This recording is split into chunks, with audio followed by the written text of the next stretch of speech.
Good evening, good afternoon, good morning, everyone, according to the time zone where you are joining from. Actually, I am joining from Australia and it is 10 p.m. here in Melbourne. My name is Mukti Nath Subedi and I am doing a PhD in economics at the Deakin University, Australia. Welcome you all at this session of MES Conference 2021. The theme of our session is water and energy.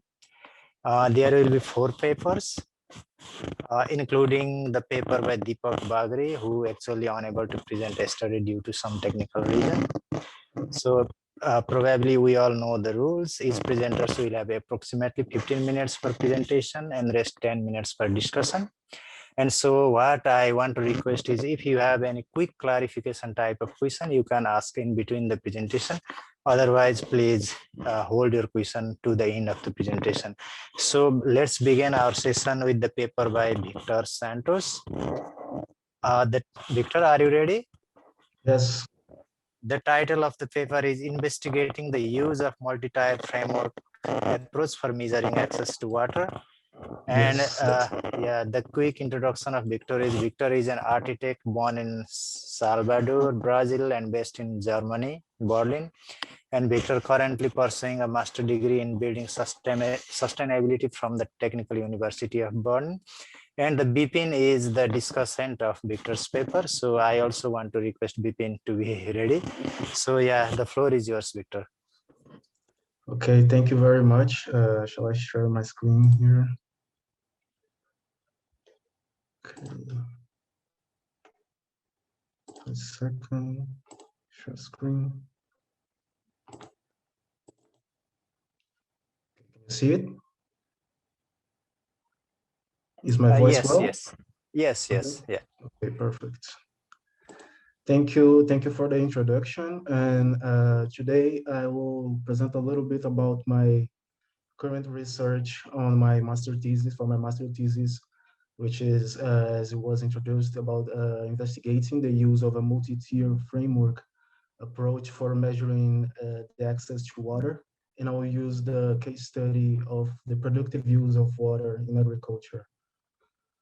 So this is the outline. I will go through the background a little bit and then the problem statement, the motivation that I had, aim and objective, the methodology, and then the finding, the next steps.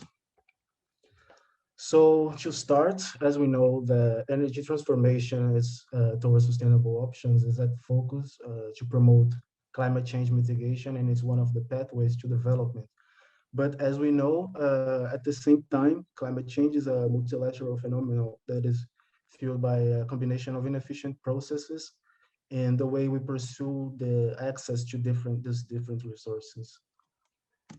So why, if there is like this combination of different resources, why did I choose water to test if the multi-tier framework is able to measure it? Is because half of the population is estimated to be living in water-stressed areas by 2025.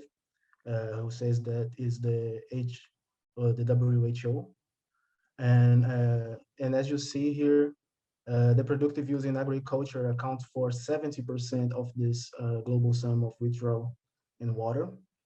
And also access to clean water is a human right by the UN. And worldwide, the drinking water supply would reach around 90% of the population using at least a basic service, which means that the household or person has reachability of 30 minutes to reach a clean water source in and out. So this is in contrast, 785 million people still lack access to this basic level of access, mostly in the global south. The measurement of access to water currently is using methods that are survey-based and are conducted by different national and international organizations, with different instruments. So this presents challenges for a unified and coherent database that we can match this data and have in a global scale the current measurement of it. So the method usually measures the access as a spectrum of two possibilities: as improved or non-improved source, or is far from a source of or close to.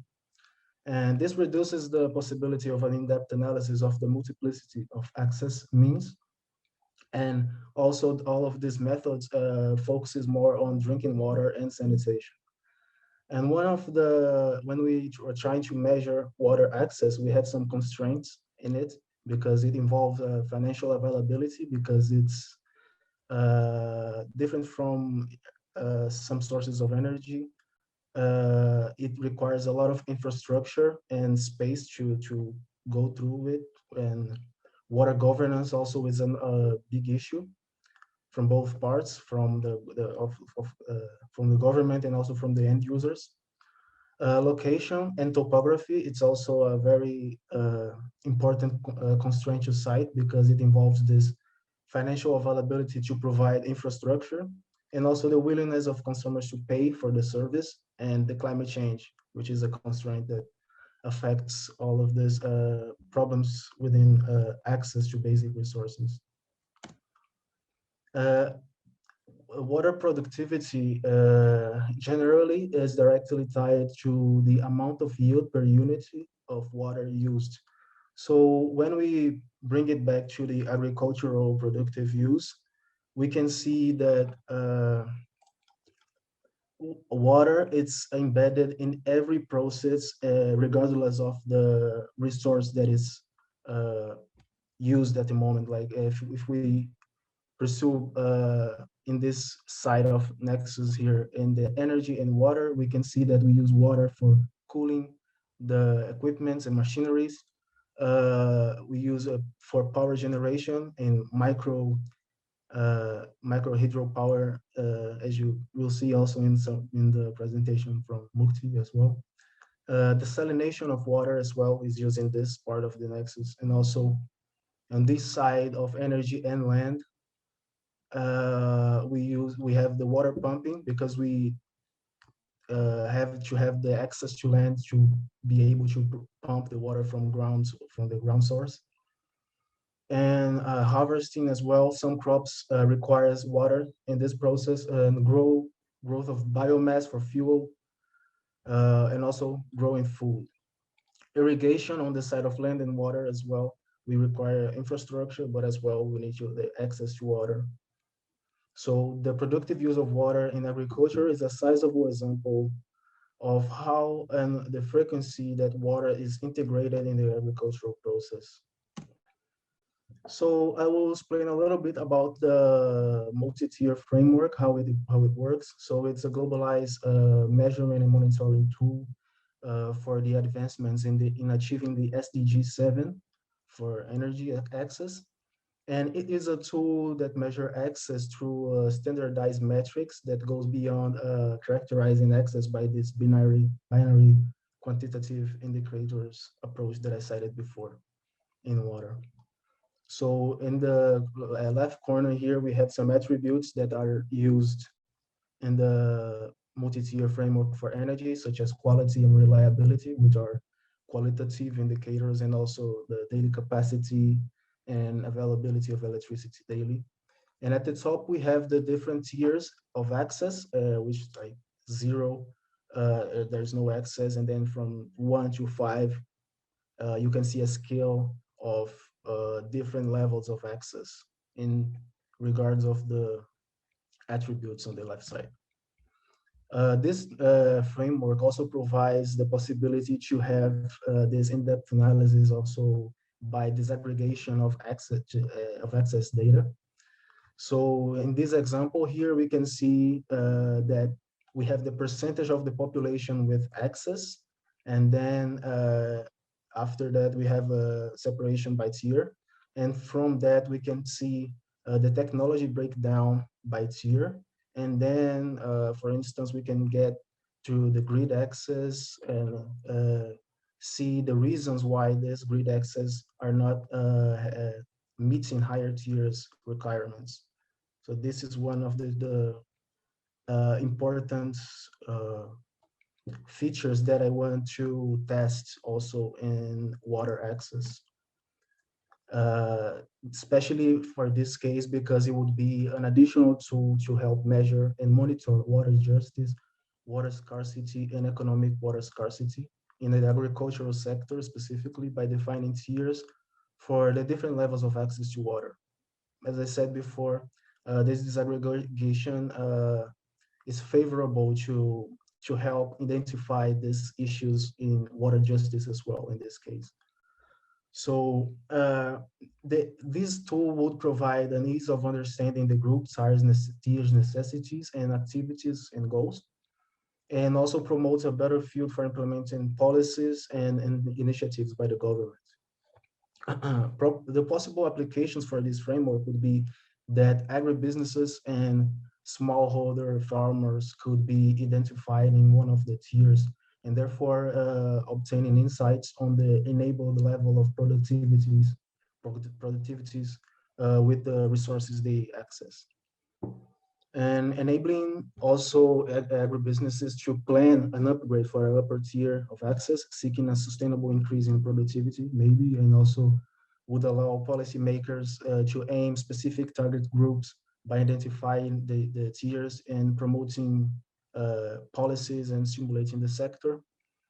Also, MFIs, microfinancing institutes could promote programs aimed to these specific tiers, directing efforts according to the group's needs or intents.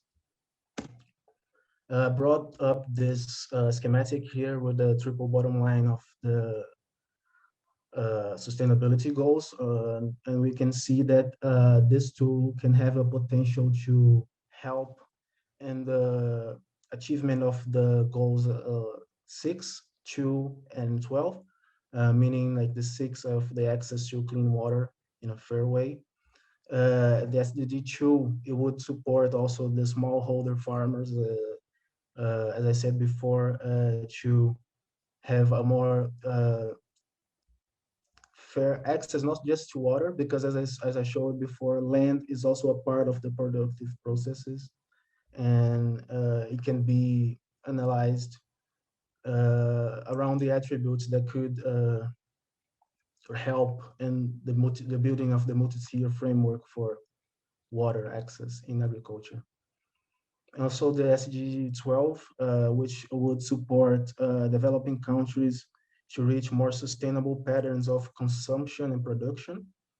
And with that, we can reach also the SDG 17 by promoting a good landscape for cooperation among to reach the goals.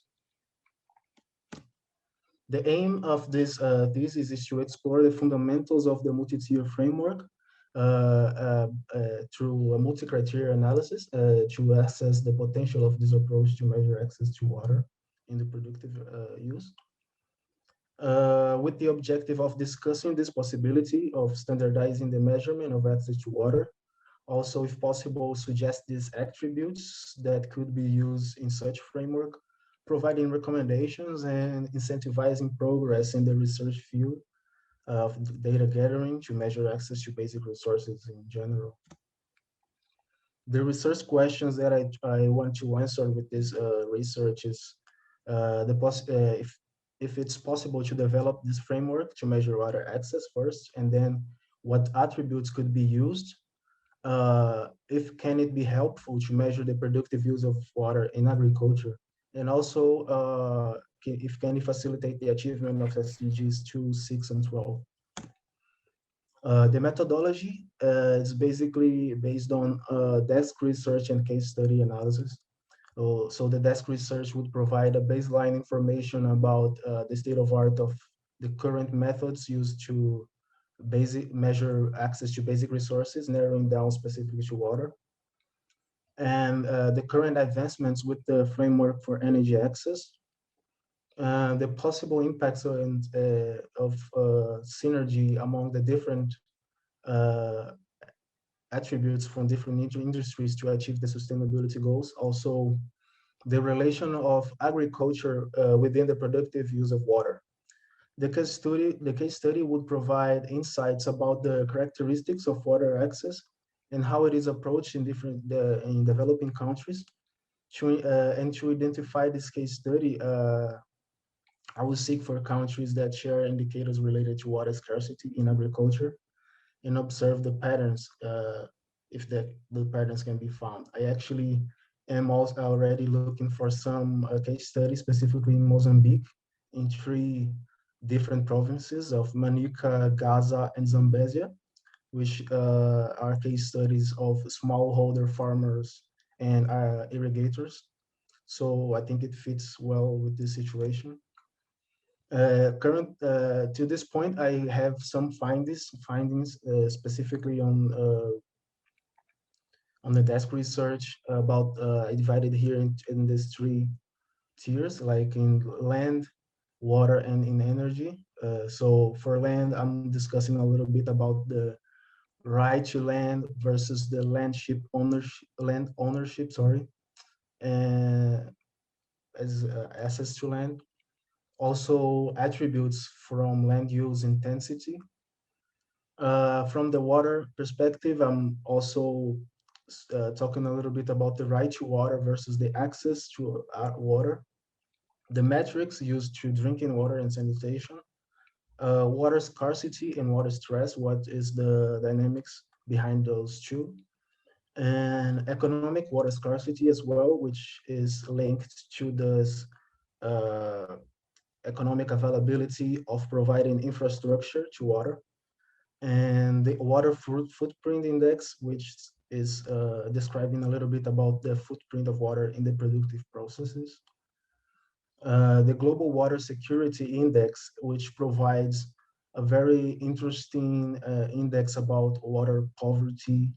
So it's very interesting to talk about it as well. And the Integrated Water Resource Management produced by the UN Water to help measure the SDG 6.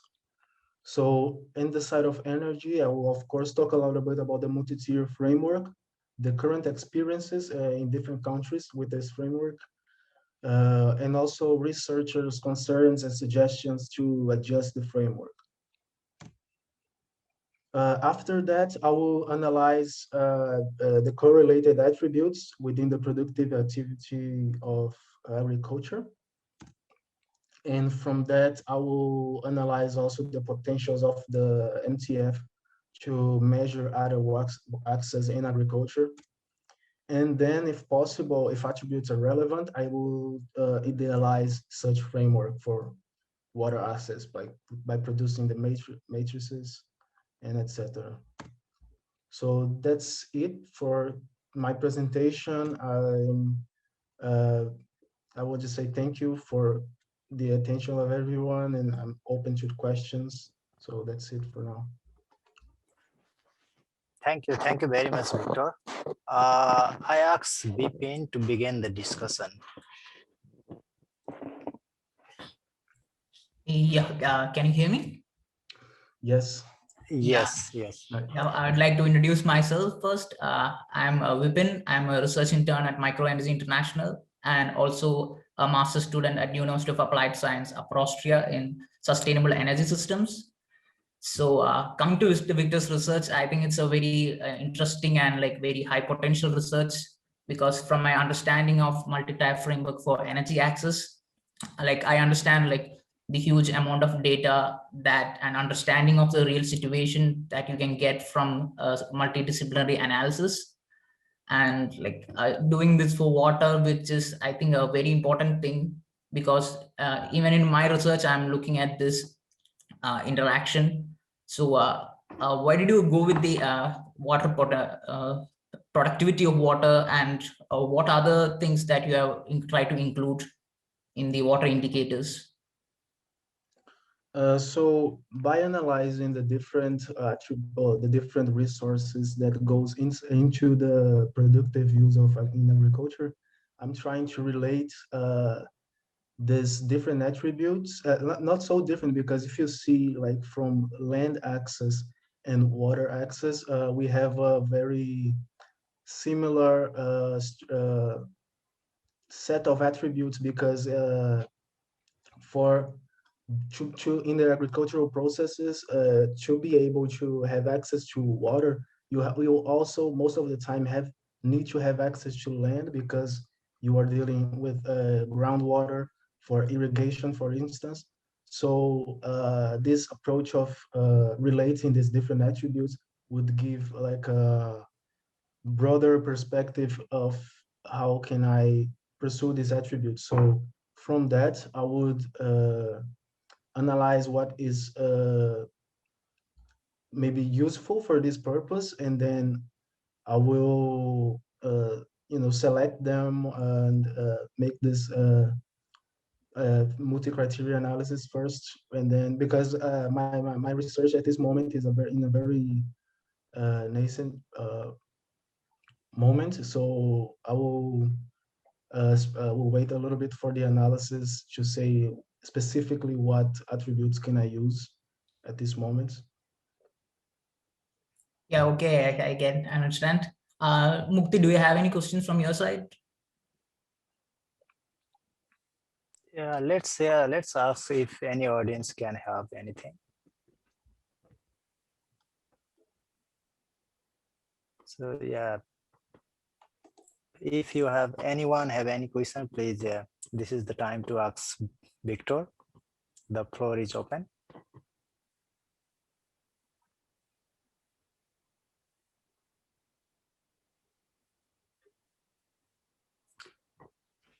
I think we didn't get any question from the audience. So yeah, let's move to the another presentation, as we have to adjust one more presentation in our session. Yeah. So yeah, I think it is right time to move. So I request Bipin to present his paper. The paper title is Integration of Multi-Tier Framework MTF and Energy Water Nexus to Fast Track Sustainable Development Goals for Better Policy Making and Planning. Sure. Yeah, Bipin already introduced himself. So yeah, the floor is yours, Bipin. Okay, sure. Can I share my screen? Just a second. Victor, should he stop sharing his screen? Yeah, please. Yeah, let me just yeah. So it's okay now? No. Yeah. Can you see my screen? It's coming. Yes. It's, yeah. We can see. Just a second. Yeah. Okay. So, good morning, everyone. Good afternoon or good evening from wherever you're joining.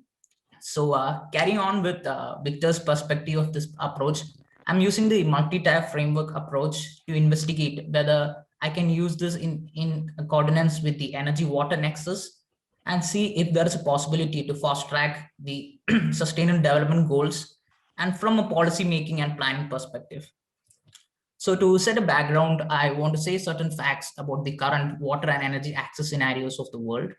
So according to United Nations, about 2.2 billion people currently do not have access to safely managed drinking water.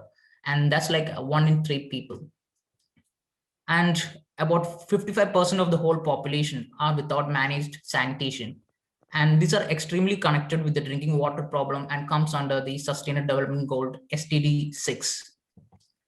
Now coming to the affordable energy and clean energy access, about 770 million people, or to say 10% of the world population, has no access to electricity. 770 may seem like a big number, but considering with the water access issue, I think we can understand there is an evolution or an increase in use. And this evolution of increasing use is, of course, driving the global water and energy use. And it is estimated that it will increase by around 80% to 50% respectively. And at the same time, there is a close interaction that is happening between the water in energy access and energy in water access. And about 80% of energy consumption increase is expected in the water sector. At the same time, the energy sector is becoming extremely water intensive. And there's expected a 60% increase by 2040. And here you can see a clear nexus or an integration happening between the energy and water. And this driven by the economic and demographic growth. At the same time, the water scarcity of different places is causing a big problem all over the world. And from the facts, it is clear that about 40% of the global population will be living in areas which will be water stressed by around 2050. And 90% of the current power generation is water intensive. And by 2035, it is expected that this water intensity or water withdrawal of this energy practices will be about 20%. So as you can see, this is a close interaction happening between energy and water, which needs to be managed in a very integrated way. And this actually poses a problem, and this is which arises to my problem statement. So the problem statements are, can sustainable energy goals be achieved in a more faster and sustainable way? And if so, is it possible to develop a framework to quantitatively understand and compare the energy water nexus attributes, and then to use this understanding and attributes of the framework to develop policy reforms and political instruments that can help the faster growth? And also looking into technological, political, integrated planning and transboundary approaches, which are very much required in our current scenario. Now coming to the motivation to form this network, a really nice understanding of the multi-layer framework of energy access and interaction of the energy water nexus is required, who is what motivated to work for this framework. I'm not going into much detail regarding the explanation of multi-layer framework, as it was already explained by Victor in a good way. So I'm also trying to to make the framework into a tool which can compare the energy water access driven measures to integrated approaches. And this can give the policymakers and planners a better understanding, and maybe they can come up with more integrated approaches.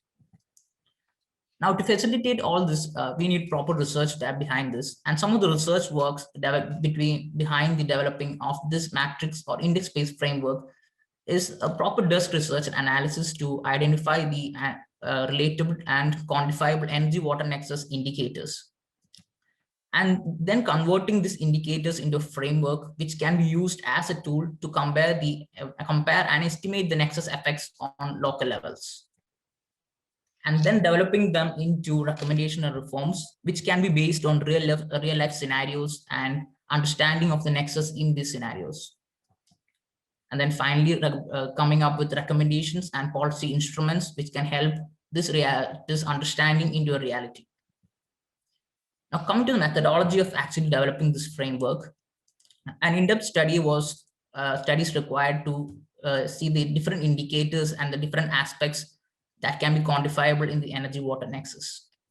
So some of them are the water stress, the quality and the future availability, the hydropower related losses and pattern changes. This is extremely important because hydropower projects are coming up in a lot of places in the world with huge potential. And especially in water stress area, this has a lot of adverse effects like water evaporation from dams and other water flow pattern changes. And we'll look into different indicators which can give us a quantifiable idea of these losses and changes.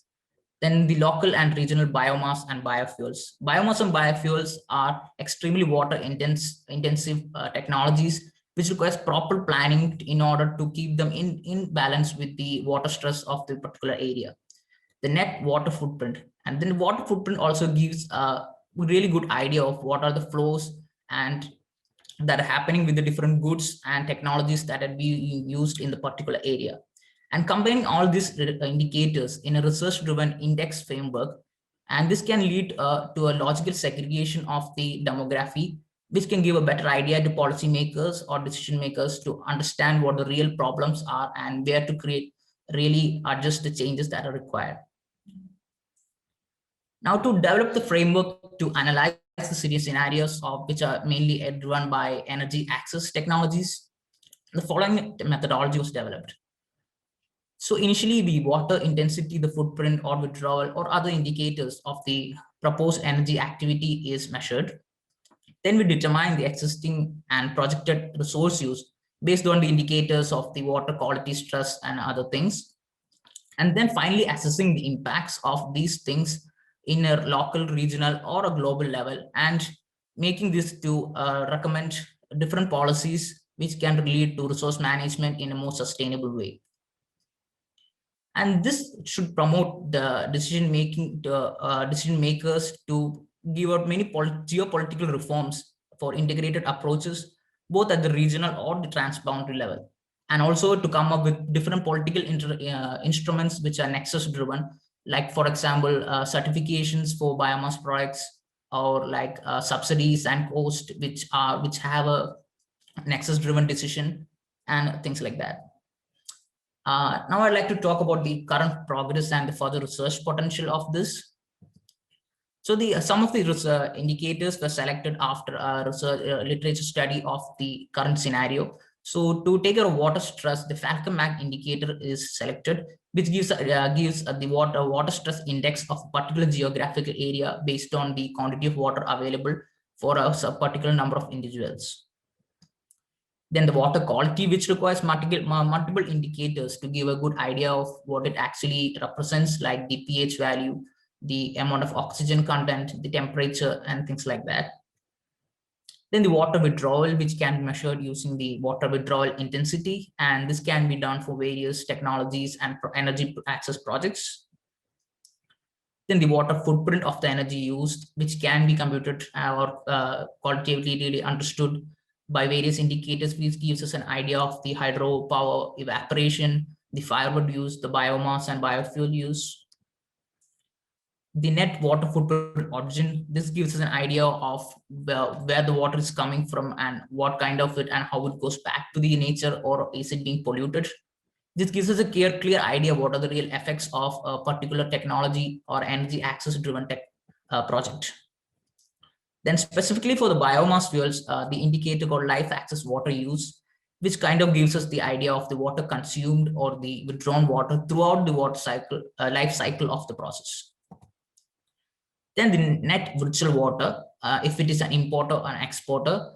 Virtual water is the concept of the hidden water flows that are happening, and these are like the embedded water in the food or the goods that are traded between places. And this will have a huge relevance in the future, because it doesn't really make sense for a water stress area to be giving out highly water intensive projects. So this must be integrated into the whole water and energy planning scenario. And to understand and better develop these cases, certain case analysis were used, and some of the areas selected was the MENA region, which is the Middle East or the North African region, which is an extremely water stress area, and at the same time various energy driven and water access driven technologies are taking place. And this calls for a very integrated approaches, which otherwise it can lead to a lot of negative impacts or a slower sustainable goal achievement. Next is the Nile Basin countries, which actually share some area with the MENA region. But here the main contributor to the problem is the Nile Basin, because a lot of countries are coming up with various projects which kind of disrupt the flow, natural flow and the patterns of the river, like hydropower projects coming up in Ethiopia without a proper planning, which can lead to water stress in other parts of the Nile Basin. Also coming to the Southeast Asian countries, which have various water stress and energy access related problems due to various geopolitical reasons. And all these examples gives a good understanding of what the real problem is and how the local solutions are being made, which can be understood better, and other recommendations can be facilitated. Now to give a good idea of the further research progress, here is a tentative schedule of how this is going to be. By March, the matrix can be developed and case studies can be implemented. And the understanding from the case studies can be used for a matrix adaptation, which can help us come up with recommendations and policy instruments to transform this understanding into reality and real projects. Yeah, so this is a reference and further reading if you are interested. Yeah, that's all from my side. If you have any questions, feedbacks, or comments, you're welcome. Thank you. Thank you very much for the presentation, Bipin. Yeah, I am the discussant of your paper. Yeah. Actually, I have highlighted few points from the very short extended abstract which was circulated earlier. Actually, I have some points. For example, let's begin with the first use of water. Water is highly associated with livelihoods and all kind of living being in several forms. For example, drinking, irrigation in agriculture, producing energy, etc. These are the basic uses of water. So another thing is the issue related to water are different in different contexts. For example, you have also talked in your presentation a bit. In most of the developing and least developed countries, access to clean and affordable drinking water is still the key issue. Yeah. And I'm curious whether the framework also consider aspects beyond the household. For example, groundwater depletion is the key issue in countries like India, and farmers are heavily depend upon the groundwater. Another thing is the geopolitical issue. For example, water is to some extent becoming a geopolitical issues in South Asian countries, for example, between Nepal and India, India and Bangladesh, Bhutan and India. And it is also becoming the geopolitical issues in Africa like Ethiopia, Sudan and Egypt. That is becoming a very big issue. And at the same time, there are several trade-offs between impacted people and beneficiary people. If you talk about the big dams, either they are irrigation dams or hydro dams, yeah, it affects differently. The people who lives above the dam and below the dam, its impacts are different. So yeah, I just curious whether this can be incorporated in the framework and how it will be useful for policy making, and how these kind of things can be accounted in your this framework. Thanks for the questions, Mukti. So to address that, that is actually the power of the multi-tier framework. Like you can actually implement it in a very local way or in a very global way. So like, for example, we can, most of the multi-tier framework can be done through a survey-based approach where the data is collected from ground data. So when you are looking at, for example, the upstream people of a dam, they will have different problems associated for the, so the multi-tier framework for those areas will give us a good idea of what their problems, or if they don't have any problems. And when you do the multi-tier framework analysis for the people on the downstream part of the dam, then you understand the different changes. So this gives us a clear understanding if there is a water stress issue, and also coming to the groundwater issue at the same time. If the people, if it is actually accommodated in the water footprint color coding, which I said, the blue, gray, or the green color coding. So this actually shows what the water is actually going back to the groundwater, or if it is being polluted, or if it is being evaporated and goes back to the water cycle. So the multi-tier framework has a lot of flexibility in accommodating what all the things that we are required for the particular situation. So we need to research and find what we actually require, how we can quantify the understanding, and how we can develop into a proper recommendation. I hope I answered some of your questions. Yeah, that's fine. Yeah. And there is a question in chat. I think it's related to both of you and Victor. So it's about, is the increase in water intensity in energy generation solely due to an increase in overall generation, or are there other factors? So I think it's related to both of you. From my perspective, I think there are a lot of factors to it. Some of the factors being, we are still using technologies that are extremely water intensive, and that transition to newer technologies has not happened in a global scale. As mentioned in my presentation, about 90% of the current energy technologies are still water intensive. But at the same time, technologies like solar and wind are extremely less water intensive. But to use it in an extremely wide scale in like a lot of countries, then the actual change will come. And at the same time, technological advancement should come, because like in the example of fossil fuel and nuclear power plants, both of them are extremely water intensive at the same time. So if there are technological advancements for better coolants which can replace water, then their water intensity will reduce a huge extent. And also proper planning of biomass fuels, like a country which is extremely less water stressed can produce biomass which are water intensive, and other countries which are water stressed can produce biomass products which are less water intensive. And this global planning and like transboundary integrated approaches will help lead to a situation where energy is less water intensive. Yeah, you want to add something, Victor? Yeah, no, I agree. Totally agree with Vipin. And also, I just want to add that even in the productive process of the actual technologies there is a lot of water embedded. So it's very difficult to get rid of this increase in the water intensity in those energy generation systems. But yeah, I think this is basically it's like what Vipin said.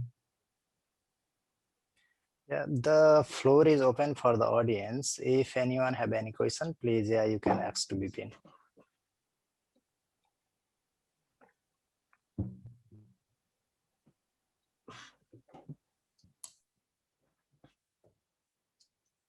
It seems there are no questions. Yeah. So I think the next presenter is me. Yeah, Bipin, can you close your screen? Yeah, sure. Stop sharing it.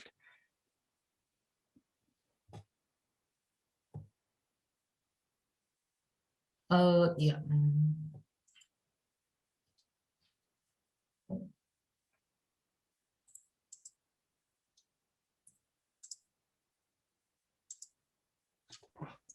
Can you see my screen? Yeah, Yes. it's good. Yeah.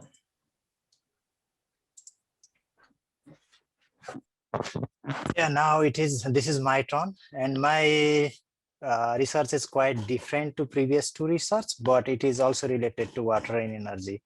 So the topic of my research is decentralized energy system, education, gender and caste, evidence from Nepal's micro-hydropower. And I'm doing this project with Vishal Bhardwaj and Rafiq. So this is the quick outline of my presentation. I will present a bit about motivation, research question and contribution. Then I will jump to context and data, then method, and I will present some preliminary results. So yeah, let's begin with a big picture. So this is one village. This is almost 200 kilometers far from the national grid. And yeah, how to electrify this village? That is the big question. So anyone can say that, yeah, there is a sunny day, so you can just put the solar panel on the roof or somewhere, you can easily electrify. But the issue is the area is extremely hit by a bad weather for several weeks, 3, 4, even in all summer. So solar may be a solution, but not a best solution. In that case, the one possible solution is decentralized energy system that generates the power utilizing locally available resources. For example, water and land gradient, turbine and generator, basically hydropower, but in the small scale, small hydropower. So yeah, you can install it anywhere if water and land gradient is available, and you can install in any capacity according to the requirement based on the size of the population and household. So my research is, so yeah, you got the access to electrification from that kind of decentralized energy system at household. So does it lead to desirable development outcomes, such as educational attainment of the school-age children, or it does not impact at all? So that is the main motivation behind this research and the broad picture. So let's begin with the formal introduction. So yeah, there are more than 800 million people live without access to electricity globally, and majority of them are from poorest countries of Africa and Asia. And the issue is most prevalent in rural and remote areas, especially in hill and mountain, where the expansion of national grid is very difficult because the settlements are largely scattered, population density is very low, and that leads to high initial infrastructure costs for the expansion of national grid. And the geographic barrier, for example, high mountain and high hill, also add the additional costs. So in that case, decentralized energy system can be a solution because it is isolated and off-grid energy system. And these energy system are also near from the demand center. And that's why it can reduces the initial infrastructure cost and transmission loss of grid extension. And the important thing is it can be managed and owned by local community. That is an important thing. For example, micro hydro in country like Nepal, where there are high hills and mountains, and the availability of water is abundant. So what is MHP, micro-hydropower? Let me give a quick outlook of this one. So these are usually hydro projects less than 1 megawatt. Yeah, for instance, in Nepal, we have divided in 3 categories: pico, micro, and mini. So pico are less than 10, and micro are less than 110 kilowatt, micro are less than 100 kilowatt, and mini are less than 1 megawatt. In our research, we are including all these 3 kind of hydro, and we are commonly using the term micro-hydropower for all 3. So it combines land gradient, water flow, turbine, and generator as a conventional micro-hydro. And these are increasingly popular, especially in Nepal. Nepal has a long history of successfully installation and generating power from micro-hydropower. And nowadays it's becoming popular in Afghanistan, Pakistan, hill and mountainous region of India, Philippines, Bolivia, and Colombia. So this is the a technical diagram of the micro-hydropower generation. The difference between conventional hydro and micro-hydro is micro-hydro does not require big dams and large infrastructure. What it does, the water can be diverted with a small canal, and one powerhouse can be installed, and you can generate the electricity. So what happened at the household after getting connected to the electricity? Usually household will get additional lighted time for study and work that can actually alter their time use, especially for women and girls. They can shift their household chores to the night time, and they can use their daytime to some productive works. So yeah, the household can use modern appliances such as radio, television, and they can access to information. And new income opportunity of household. For example, they can start their own business, home-based cottage industry, etc. And they also can have health benefit because it reduces the indoor air pollution, and children can study in clean environment. On top of that, at national level, it contributes in achieving mainly SDG goal number 7, that is affordable and clean energy. So yeah, there are several studies on impact of rural electrification. But rural electrification and decentralized electrification system are not similar. Rural electrification is mainly an expansion of national grid in rural areas, but decentralized electrification system is isolated from the national grid. For example, there are several studies. This Dinkelman 2011, this is from South Africa. Burling and Fironas, this is from India. Lidjo et al., I think this is from Guatemala. Fuji and Sanzo, this is from Bangladesh. Thomas et al., this is also from India. And there are so many other papers, but all of them are focused on grid expansion in the rural area. So none of them focus on decentralized energy systems such as micro-hydropower on development outcomes, and it is largely unexplored in economic literature. And Nepal provides an ideal context to analyze the impact of micro-hydropower on development outcomes such as educational attainment, because this figure illustrates a little bit.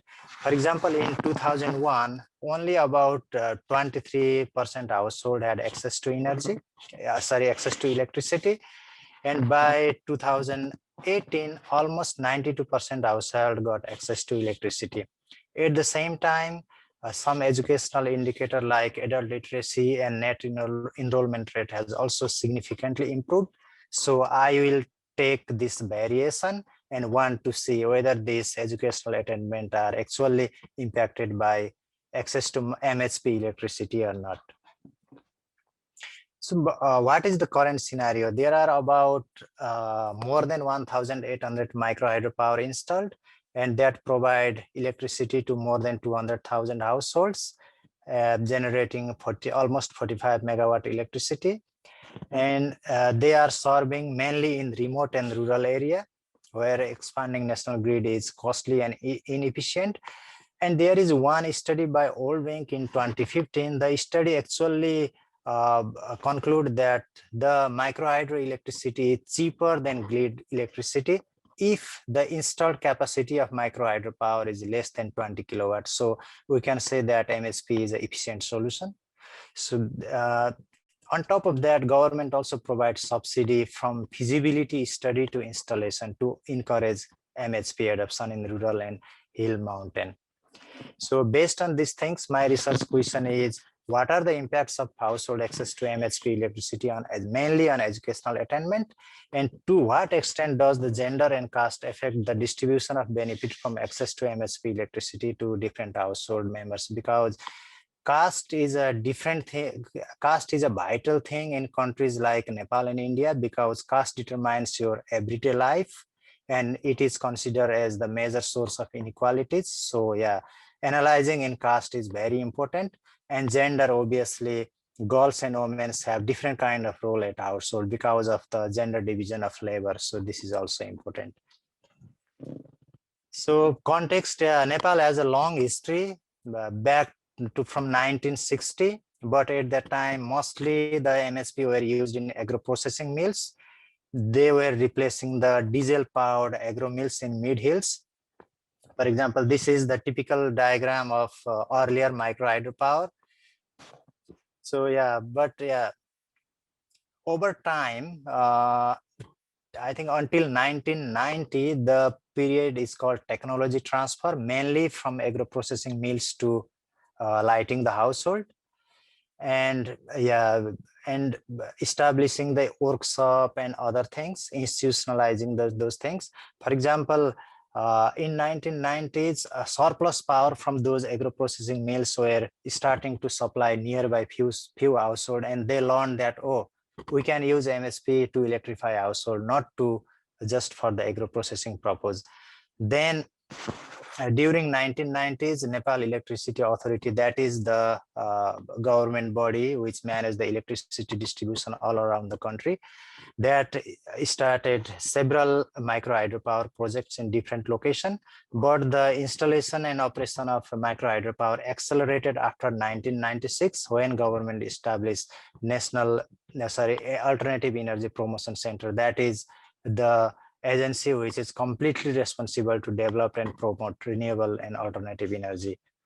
So let's talk a little bit about the data. I will use data from 2001 and 2011 National Population and Housing Census. And that census contains information at individual and household level. And we actually have segregated the micro-hydro connected area and grid connected area using the information from National Electricity Authority. And we just focus on the area where National Grid has not expanded by 2011, and they are only depend upon the micro-hydropower.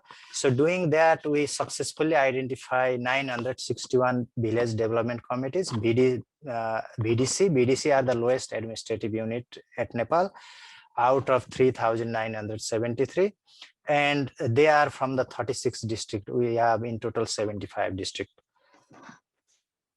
So these are the data and study area. These are the quick figure for electrification access at BDC level. The upper is one for 2001 and lower is for 2011. Much progress between 10 years. And these are the progress in micro-hydropower installation. In upper diagram, you can see very few micro-hydropower, and in lower diagram, you can see many micro-hydropower. So method may not be interested for people outside the economics. So yeah, I am using pooled OLS in the beginning, but there is a problem of endogeneity. So later on, I will use instrument variable approach. So in this equation, this YISBDT is my outcome variable. So I is individual I, H is household H, B is village B, D is district T, and T is time. We have two time, 2001 and 2011. And these output indicator is the individual level. And this is the main control variable. Beta is our estimate of interest. So ESBT is the indicator whether the household is connected to MHP electricity or not. It is the binary 1, 0. And delta T is the time fixed effect, and gamma DT is district by time fixed effect, and other are just additional control from household and individual level. So yeah, I already told that there is a concern of endogeneity. So I use instrumental variable approach. And in this case, I will use village level electricity indicator as an instrument. If a village has connected to any MHP electricity, it will take value 1, otherwise 0. So I will instrument that household level indicator variable to village level indicator. So let me quickly show some result. So these are the results for adult literacy. First 2 columns are for the total population, second 2 columns are for male, and third for the female. Mostly these are positive and significant. That means electrification improve adult literacy for both male and female, and the effect is strong in male for the adult literacy. And these are on the caste. This panel A is for upper caste, panel B for middle caste, and panel C for lower caste. And the strong, we have seen a strong effect on lower caste people, which is good. And this is the enrollment status of the school-age children from age 5 to 17. Mostly the coefficient, both OLS and IB are positive and significant, showing that electrification actually improves enrollment of the school-age children. These are at the caste level. Here as well, the interesting thing is we didn't get any effect on the middle caste, even though we get effect by OLS, but using IB, we didn't get any effect because it is negative but insignificant. That means statistically, this is not different to 0. So, but the effect is strong among the lower caste again. These are the results for years of education. For example, in column 2, the IB results say that household having to access to children from the household having access to electricity are likely to gain 0.72 years of education. That is almost equal to 1 grade comparing to their counterparts. And the effect is strong among female comparing to male. And going to the caste, the effect is strong in lower caste. Yeah, but again, we didn't find any effect in female from middle caste and a total sample in upper caste. We only got a small effect in male, middle caste male. So yeah, this is the important result. This is the grade by age, because dropout and repeating the class is key issue in developing countries. So this is actually the whether students are completing their grade by age or not. For example, a student enroll in class 1, once they turn age 6, that means by age 11 they're supposed to complete grade 5, and by age 16 they supposed to complete grade 10. So we check these things and we got that especially in middle grade, grade 8 and grade 10, we got strong effect, but grade 1 the effects are weak. Grade 5 effects are weaker because nowadays everybody can get education to grade 5, so it is obvious not to get the effect up to grade 5. And grade 12 we didn't get any effect because after grade 10 there is a strong school leaving examination and many people drop out from the examination. So probably this is the reason why we didn't get effect on grade 10. So from this study, my early conclusion are we study the impact of household access to MHP electricity on educational attainment in Nepal. And early results shows that it increases adult literacy, enrollment of school children, and years of education. And the impact is more evident among girls and lower caste people. And the result highlight the effectiveness of micro-hydropower electricity on improvement of educational attainment in rural Nepal. So yeah, I stop here and I asked Victor to start discussion. Okay, Mukti, very interesting presentation. I really enjoyed, and I had the time also to read a little bit your extended abstract, which was very clarifying. And also the results and conclusions are very interesting. I wish I could understand a little bit more about the dynamics of the castes and how it relates also with the genders, and also the reachability to these persons, to the educational system. But maybe when the PhD is already published, I can have some insights on that. I have actually one question about it's a more technical, but I just want to understand because you said that the MHP are uh, run by the community at its own. So I just want to understand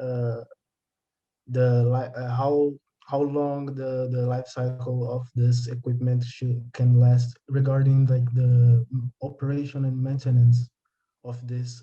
Like just to be more clear, I just want to know if the community is able to maintain the system by themselves, or how does it work?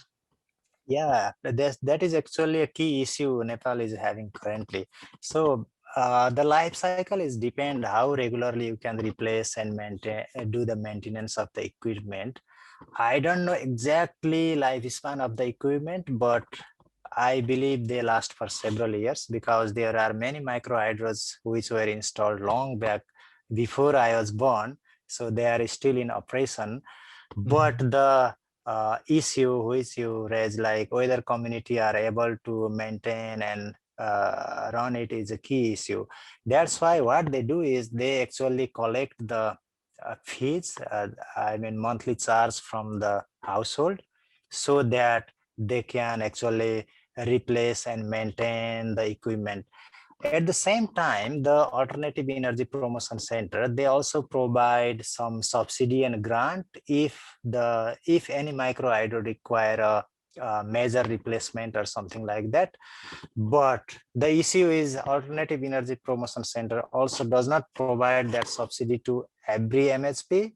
For example, if micro hydropower is like a less than 1 kilowatt, and there is no point to provide subsidy, it is better to install another bigger one or something like that, because when grid reaches to that area, the issue is they actually start using the grid electricity, and the many micro hydro are abandoned. So nowadays what government is doing is government is actually encouraging people to install more than 100 kilowatt capacity micro hydro so that they can connect to the national grid. So yeah, this is a key issue, important issue. Yeah, thank you very much for raising that issue. I will have a look on that things, how long the equipment goes. Yeah, thanks. Thanks for your answer. Yeah, it answers very well, and it's just to understand for how long this development of the enhanced education on the populations, Yeah, which are affected by this system, could last. You know, like just to have this start. But yeah. thank you very much. Let's see if we have some questions from the audience. Let me stop sharing the screen. Yeah.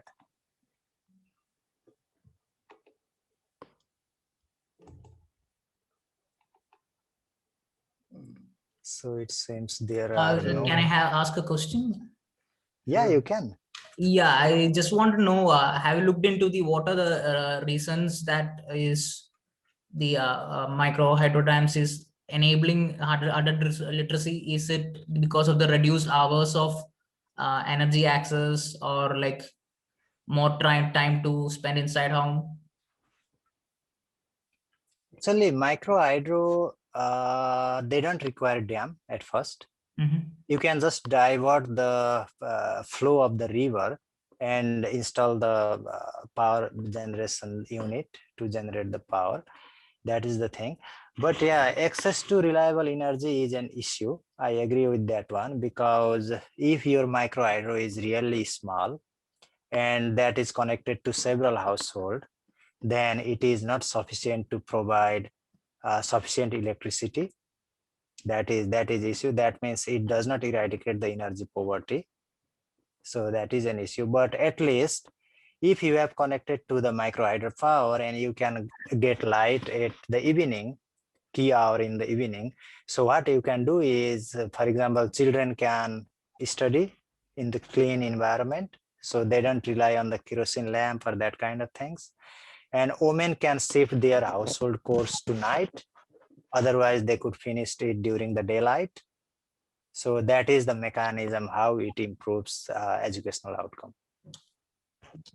Okay, thank you. Reads. Any other questions? It seems think there so. are no questions. So I request Deepak to present his paper. Thank you, Mukti. I'm audible now. Yeah, we can hear you. Okay. So it's seems different my presentation from all of you, the water conservation or water electricity or water use. My presentation is energy transition, geopolitics of energy in South Asia. I'm research scholar in Center for South Asian Studies, JNU, India. So here is the some drivers to energy transition in South Asia. Is Can economic you growth. share your screen? Oh, sorry.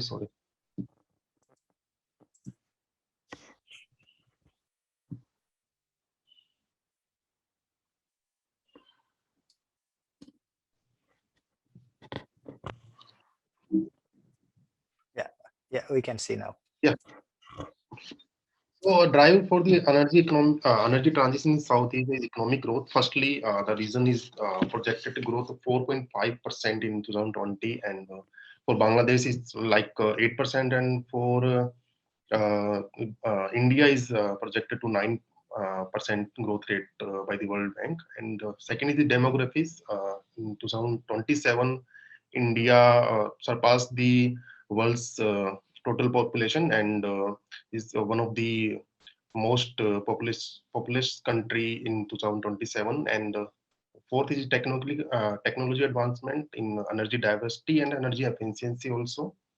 And fifth is climate change impact, and another is South Asia's regional priorities in energy transition, which is affordability, energy security, energy access, and diversity in energy use and sustainable development. So here is the technological advancement in renewable energy sector. So first, if we see that the investment in renewable energy capacity in from 2010 to 2019 in we can see that solar PV and solar PV utility and wind, they are almost the one of the highest investment receiver in renewable energy sector. So that is good news for the our global community that we are moving towards more cleaner than the hydro, which is in recent year the investment in hydro projects are hydropower remain decreased. We can see from 2010 to 2019. That is the very good news as you are a water researcher, and we can see that this is a good news. And why this is happening? Because year on year percentage change in the cost of the renewable energy is decreased. We can see that in 2018 and 19, the solar photovoltaic cost of photovoltaic generation power is minus 13%, and offshore wind is almost 7%, and onshore wind also minus 7%. So that's why we move toward the clean energy in terms of solar and wind energy. So if we look South Asian countries energy scenario, first look we look Bangladesh, that is dependent on gas, which is 58%, and here's the unit cost of electricity generation in Bangladesh in 2015 in Taka kilowatt hour. We can see that hydro generation power from hydro sources is 1.49 Taka kilowatt hour, and from wind is 25.45. That's why the Bangladesh totally dependent on gas, mostly on gas, because there are abundant gas resources there. And although there is hydro is much more cheaper than the wind or coal, but why not? But, hydro is very untapped in Bangladesh. And we can see that renewable energy patent in India is growing from time to time. 2005 to 2016, it's like 1,400 renewable energy patents in India, and that is why, because the solar PV and wind projects cost in India is decreasing. It's like 27 rupees 0.30 US dollar in kilowatt hour to 0.03 is 27 to 3 rupees Indian rupees. That is decreased from 2010 to 19, and also the wind is the same, 27 rupees almost to 27 to 3 or to 3.5 rupees. Energy reliance is a big issue for the South Asian countries. From 1990 to 2018 scenarios, we predict that India is totally depend on the coal and oil, and for the Bangladesh it is natural gas, and then is biofuels or waste, and for Sri Lanka it is hydro and oil is competing each other to remain in the first position. So that's why the energy reliance on the domestically produced or imported fossil fuel sources are very high in South Asia. Energy import dependency, as we saw last slide, that coal import in Bangladesh is almost 1741 kiloton oil equivalent, and oil import in India also is 20. We can see that oil, coal, and oil imports also is the most of the challenging situation for the South Asian countries. They import almost their India import almost 80% of their oil demand from importing, and Sri Lanka also imports 45% of its oil demand. So that is the a negative effect on the balance of payment on trade in both of the three countries. So as the CO2 emission by reliance on these fossil fuel, India, Sri Lanka, and Bangladesh are more producing more global greenhouse gases. So that is the also a climate change. It's also environment challenge with the economic challenge. And to maintain this situation, Bangladesh and Sri Lanka and India committed to INDCs in the Paris Agreement. So they Bangladesh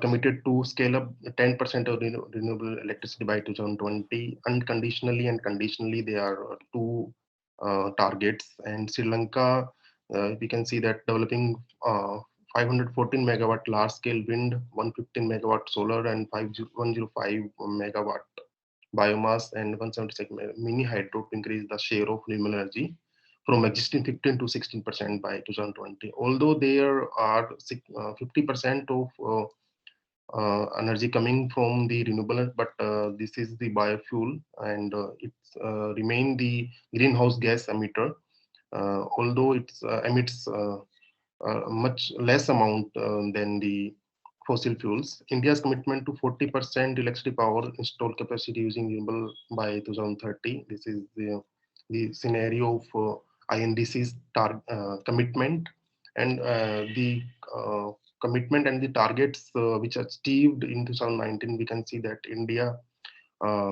produced the 173 kilowatt hour the electricity generation from the hydro, and 66,000 from the wind, and almost 50,000 from the solar. And in case of Bangladesh, it's remain hydro. It's very low, but Bangladesh moving ahead with their NDC target. And for Sri Lanka, it's hydropower and wind power, the main renewable energy resources. So on the basis of these current scenarios, the SWOT analysis of the geopolitics of energy transition in South Asia, which is the strength, weakness, opportunity, and threats.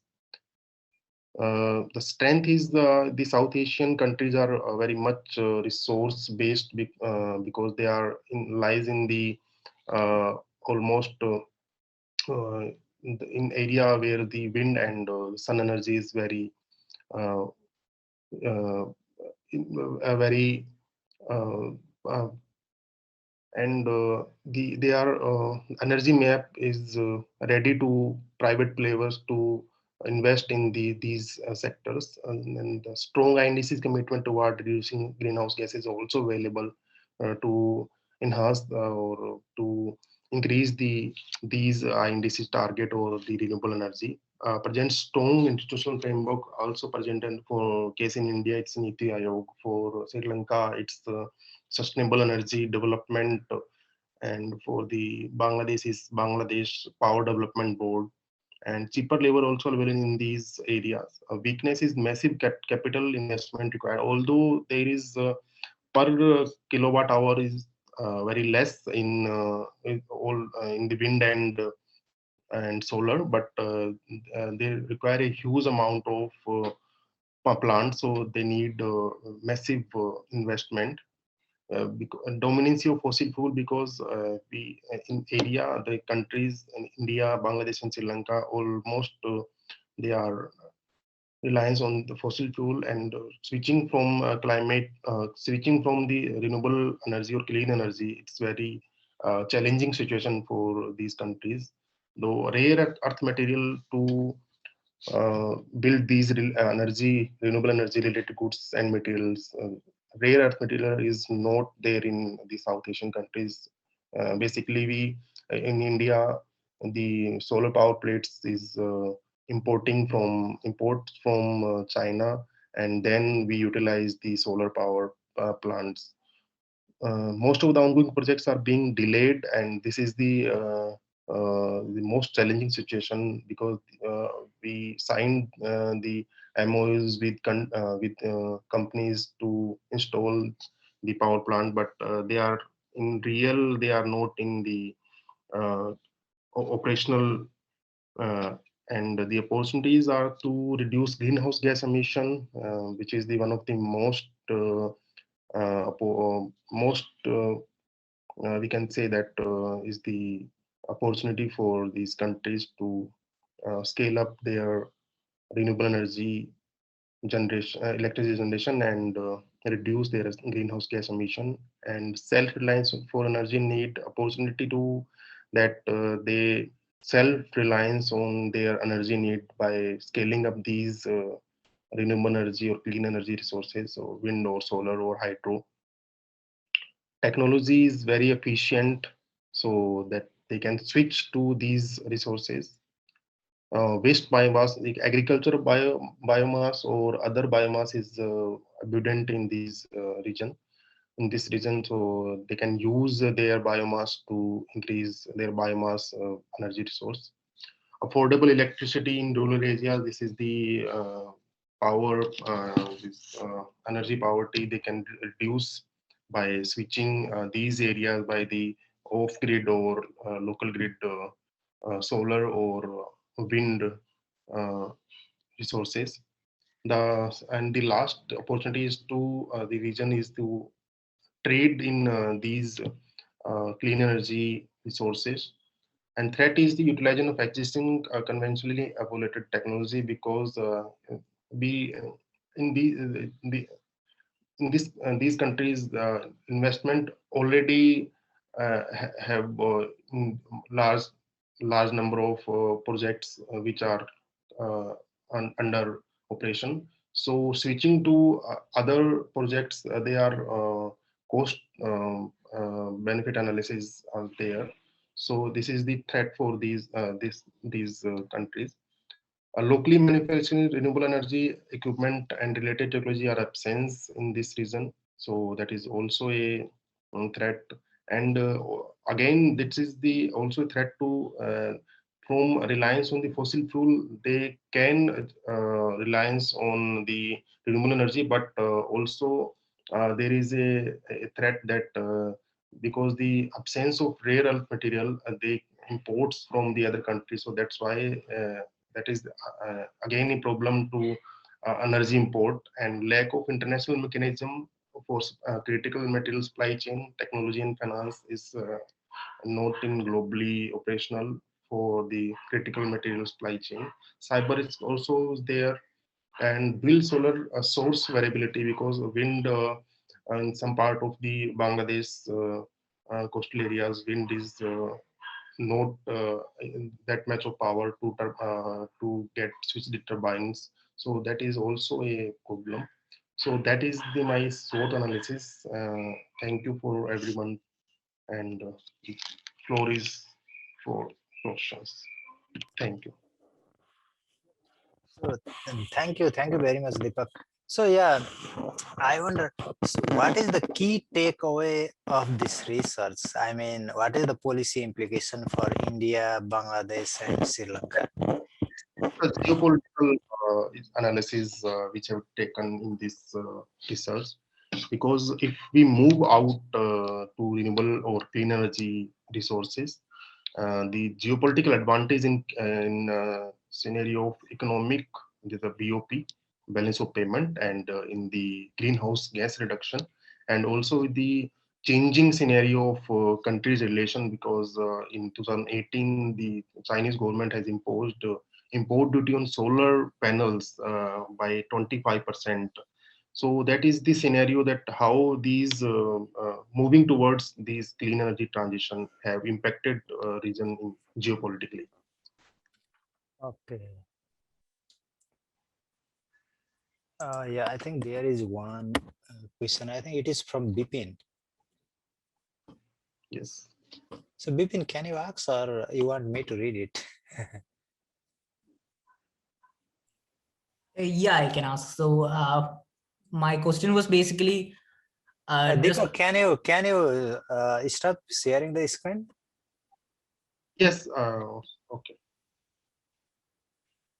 Yeah, perfect. better. So my question was like countries like India are planning to be more self-reliant in the solar modules and inverters, and are planning to impose customs and import duties of up to 40% and 25% for import from China.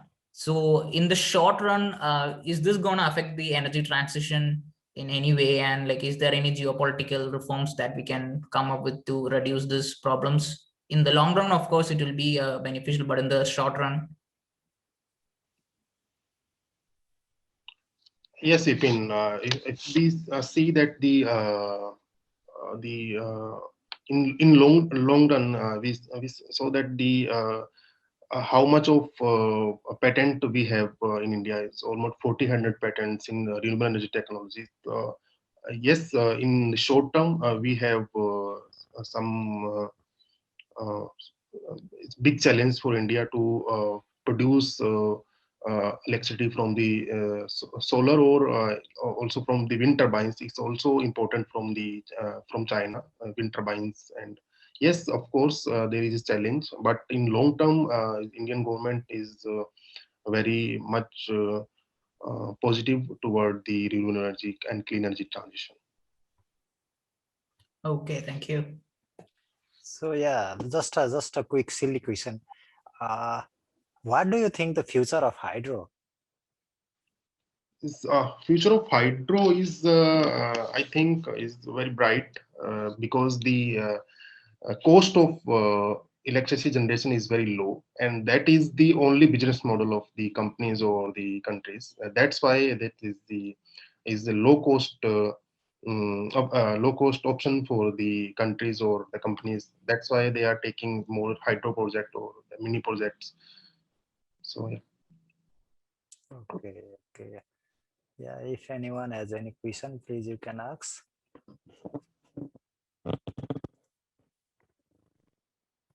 Victor, do you have anything?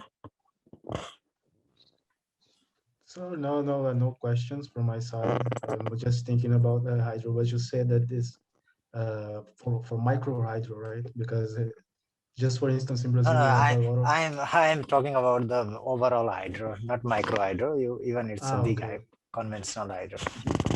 Okay, I got it. Because in Brazil, we have also a lot of investment in huge hydro power plants, and I mean it's a good investment somehow because it's renewable, but it has also some problems because they are big structures, and you know it works also on the flux of the rivers and stuff like this. There are also other constraints that is worth to talk about. But it's when it comes to micro hydro, I think it's a good good option because it's not so dangerous for the environment or even Yeah, the exactly. social Yeah. life of. Micro hydro is just a contextual solution for the small place. But like if Yeah. you are, but the issue is if you need to electrify like a city like Delhi or Rio de Janeiro, then obviously micro hydro are not an option. So yeah.